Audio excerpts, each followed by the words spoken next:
नमस्कार दोस्तों, आपके अपने YouTube चैनल के इस ऑनलाइन प्लेटफॉर्म में आपका स्वागत है। आज आपका हार्दिक अभिनंदन है। तो दोस्तों, जैसा कि आपको पता है कि गहलोत सरकार के द्वारा आगामी रीट 2022 की परीक्षा तिथि घोषित कर दी है, 14 मई और 15 मई। और आगामी ही दिनों में सेकंड ग्रेड की भर्ती भी आने वाली है और फर्स्ट ग्रेड की भर्ती भी आने वाली है। तमाम प्रतियोगी परीक्षाएं होने वाली हैं। उसके लिए मैं राजस्थान जीके से संबंधित एक महत्वपूर्ण टॉपिक, जहां प्रत्येक परीक्षा में एक न एक क्वेश्चन जरूर पूछा जाता है, तो उस टॉपिक के बारे में आज बात करेंगे, चर्चा करेंगे। तो दोस्तों, उस टॉपिक का नाम है राजस्थान में किसान व जनजातीय आंदोलन। तो दोस्तों, सबसे पहले बात करेंगे कि राजस्थान में जो किसान आंदोलन या जनजातीय आंदोलन क्यों प्रारंभ हुए थे। तो दोस्तों, बताऊं इसके बारे में, क्योंकि अंग्रेज लोगों ने हमारे भारत पर अधिकार जमा लिया था और धीरे धीरे उन्होंने ईस्ट इंडिया कंपनी स्थापित की। धीरे धीरे उन्होंने भारतीय राज्यों और रियासत में अस्तित्व करना प्रारंभ कर दिया था। तो दोस्तों, बताना चाहूंगा आपको कि इन अंग्रेजों ने भारतीय किसानों पर एक से एक कर नए नए कर लगा दिए गए, जिससे किसानों की जो पैदावार होती थी वो बहुत कम हुआ करती थी। लेकिन जो अंग्रेजों के द्वारा जो टैक्स लगाए गए थे, कर लगाए गए थे, वो बहुत ज्यादा थे, जिसको किसान चुकाना बिल्कुल चुका नहीं पा सकते थे, यानी उनको चुका नहीं सकते थे। इतने भारी कर लगा दिए थे कि किसान की पैदावार कम होती थी और उस कर को किसान चुका नहीं पाता था।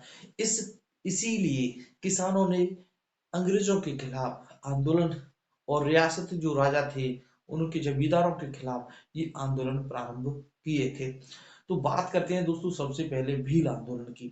किसकी बात करते हैं? भील आंदोलन की। तो बात करें सबसे पहले भील आंदोलन, हेड डाल देता हूँ भील आंदोलन। अब देखो, बात करें तो ये इसके जो प्रेरणाता है आंदोलन के, वो किसको माने जाते हैं। भील आंदोलन की बात करें तो भारत में सर्वप्रथम जन जागृति का जो कार्य शुरू किया गया था वो स्वामी दयानंद सरस्वती के द्वारा किया गया था। भारत में सर्वप्रथम किसकी बात चल रही है? भारत में सर्वप्रथम जन जागृति का जो कार्य शुरू किया था वो किसके द्वारा किया गया था? स्वामी दयानंद सरस्वती के द्वारा किया गया था। बात करें तो इनका, दयानंद सरस्वती जी का जो जन्म की बात करें तो इनका मोरबी गांव टंकारा गुजरात में हुआ था। यहाँ की सबसे पहले बात कर लेते हैं। भारत में जन जागृति कार्य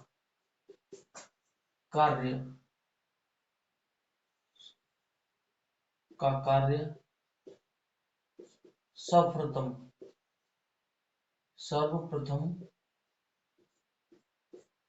स्वामी दयानंद सरस्वती स्वामी दयानंद सरस्वती द्वारा किया गया था। वो बात करें तो इनका जन्म की बात करें तो मौलवी गांव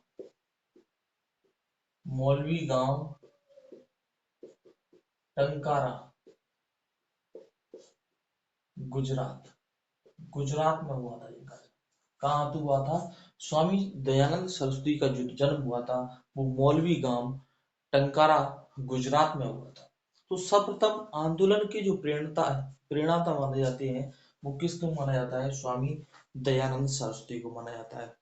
अब ये तो रही बात भारत की। तो राजस्थान में बात कब की थी? तो राजस्थान में सर्वप्रथम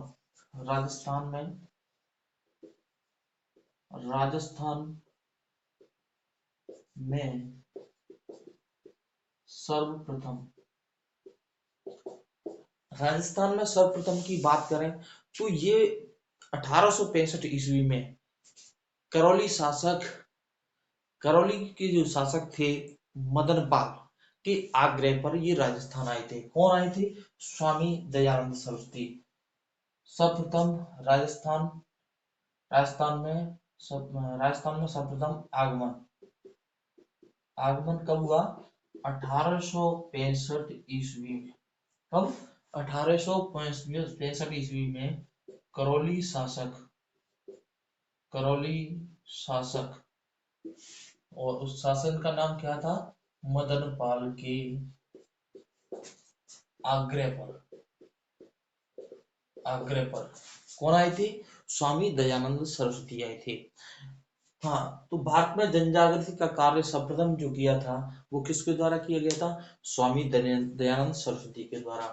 और बात करें तो इनका जन्म मौलवीगंज टंकारा गुजरात में हुआ था।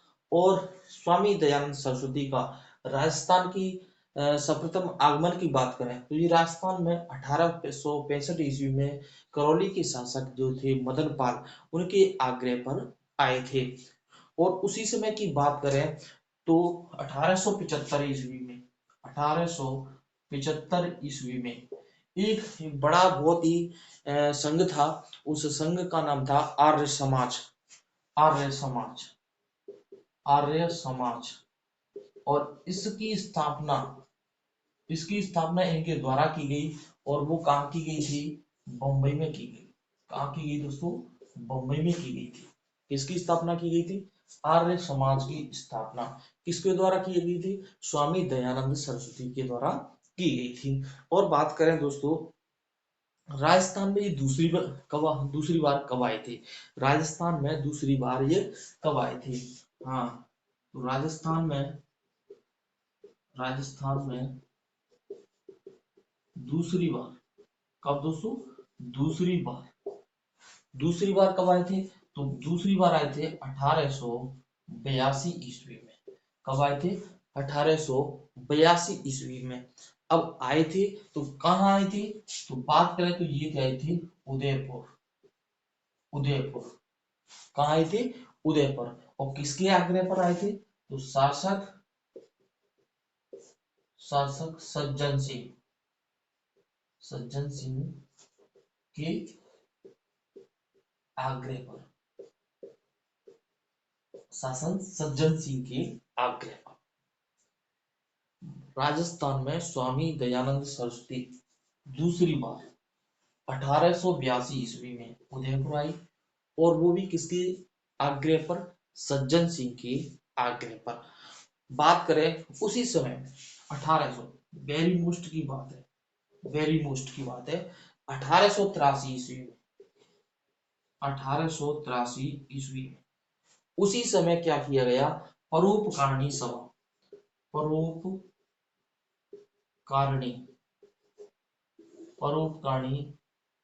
सभा का गठन किया गया। क्या किया गया दोस्तों? परोपकारिणी सभा का गठन किया गया था। और इसके जो प्रथम अध्यक्ष बनाए गए थे, प्रथम अध्यक्ष बनाए गए थे वो कौन बनाए गए थे? सज्जन सिंह बनाए गए थे। कौन बनाए गए थे दोस्तों? सज्जन सिंह। कौन बनाए गए दोस्तों? सज्जन सिंह को अध्यक्ष बनाया गया था। और इसी सज्जन सिंह के द्वारा एक पत्र निकाला गया था। वो साप्ताहिक पत्र था। उस पत्र का नाम बताइए दोस्तों। उस पत्र का नाम क्या था जो सज्जन सिंह के द्वारा निकाला गया था? तो दोस्तों उस पत्र का जो नाम था वो इन्हीं के द्वारा लिखा गया था। उस पत्र का नाम था सज्जन कीर्ति सुधाकर।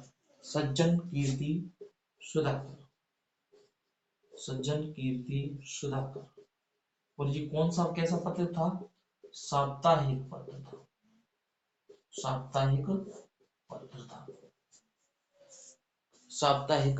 पत्र था। यहाँ तक बात समझ में आ गई होगी। यानी भील आंदोलन की बात चल रही है, राजस्थान में किसान और जनजातीय आंदोलन की बात चल रही है। सबसे पहले बात कर रहे हैं भील आंदोलन की। शुरुआत करते हैं कि भील आंदोलन की जो प्रेरणा थे यानी जनजागृति का कार्य सर्वप्रथम किसने शुरू किया था? तो वो किया था स्वामी दयानंद सरस्वती ने। स्वामी दयानंद सरस्वती का जन्म हुआ था मौलवीगंज टंकारा गुजरात में। बात करें तो राजस्थान में कब आए थे? तो ये आए थे 1865 ईस्वी में करौली के जो शासक थे मदन पाल के आग्रह पर। और बात करें 1875 ईस्वी में इन्होंने इन्हीं के द्वारा बम्बई में आर्य समाज की स्थापना की गई। और बात करें तो ये राजस्थान में दूसरी बार 1882 ईस्वी में उदयपुर के शासक सज्जन सिंह के आग्रह पर आए थे। और उसी समय में 1883 ईस्वी में सज्जन सिंह सॉरी परोपकारी सभा का गठन किया गया था, जिसका प्रथम अध्यक्ष सज्जन सिंह को बनाया गया था। और बात करें उसी समय की तो इनके द्वारा सज्जन सिंह के ही द्वारा सज्जन कीर्ति सुधाकर एक साप्ताहिक पत्र निकाला गया था। यहाँ तक अगर बात समझ में आ गई है तो वीडियो को लाइक कर दें और चैनल को कर लें सब्सक्राइब। आगे की अगर इसका आप स्क्रीनशॉट लेना चाहते हैं स्क्रीनशॉट ले सकते हैं। और वीडियो को ज़्यादा से ज़्यादा शेयर कर दें और आप स्क्रीनशॉट लीजिए। आशा करता हूँ आपने स्क्रीनशॉट ले लिया होगा। अब दोस्तों अब बात कर रहे हैं कि राजस्थान में जो तीसरी बार जो स्वामी दयानंद सरस्वती आए थे वो कहाँ आए थे और किसके आग्रह पर आए थे, ये मुझे कमेंट करके बताइए। तब तक मैं इसको थोड़ा साफ कर लेता हूँ और मैं आपको बताता हूँ। तो बात करें ये तीसरी बार जोधपुर में आए थे। कहाँ आए थे दोस्तों? जोधपुर में आए थे। और कब आए थे? 1883 ईस्वी में आए थे जोधपुर में। और ये जोधपुर के जो प्रधानमंत्री थे सर प्रताप सिंह के आग्रह पर। और उसमें शासक कौन था ये आप मुझे कमेंट लिखकर बताइए। वेरी मोस्ट लगा लीजिए।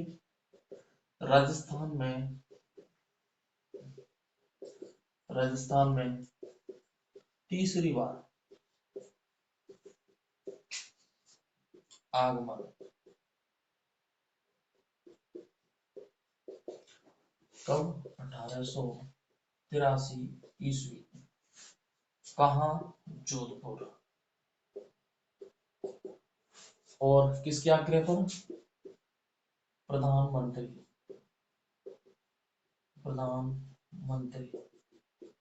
प्रधानमंत्री कौन थे? सर प्रताप सिंह।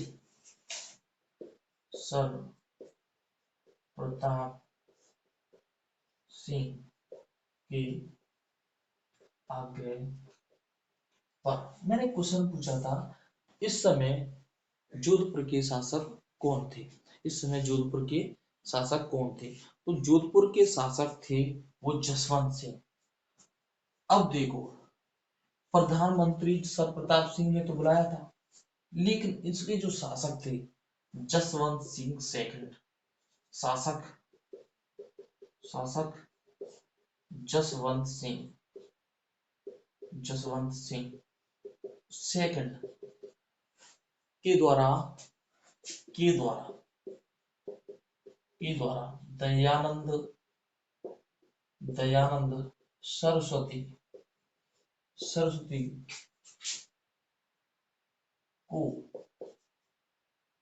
फटकार लग को भरी सभा में फटकार लगाई। अब सभा में जैसे ही दयानंद सरस्वती को बुलाया गया, उपस्थित थे, सभा में थे, तो वहां के जो शासक थे जसवंत सिंह सेकंड, तो उन्होंने क्या लगाया? फटकार लगाई। लेकिन किस कारण लगाई थी? चारित्रिक दोष के कारण। चारित्रिक दोष का आरोप लगाया। किसने लगाया? जसवंत सिंह सेकंड के द्वारा। किस पे लगाया? दयानंद सरस्वती पर। अब हुआ क्या? यहाँ उनको बेइज्जती किया गया। और बात करें यही के थे पासवान पासवान था नन्नी जान के कहने पर जो जगन्नाथ रसोईया था ने क्या किया, इस दयानंद सरस्वती जी को दूध में कांच मिलाकर या कांच को पीसकर दूध में मिलाया गया और उनको पिला दिया गया, जिसके कारण उनकी तबीयत खराब हो गई। और वो देहांत जब उनका अजमेर में 30 अक्टूबर 1883 को उनका देहांत हो गया था। तो यहाँ लिख देते हैं पासवान पासवान नन्ही जान के द्वारा रसोइया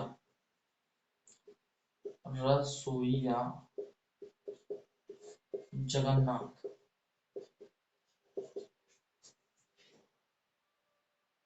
से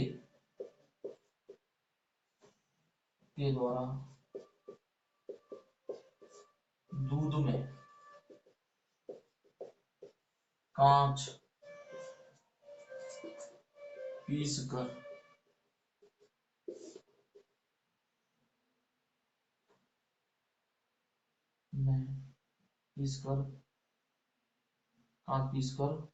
मिलाया गया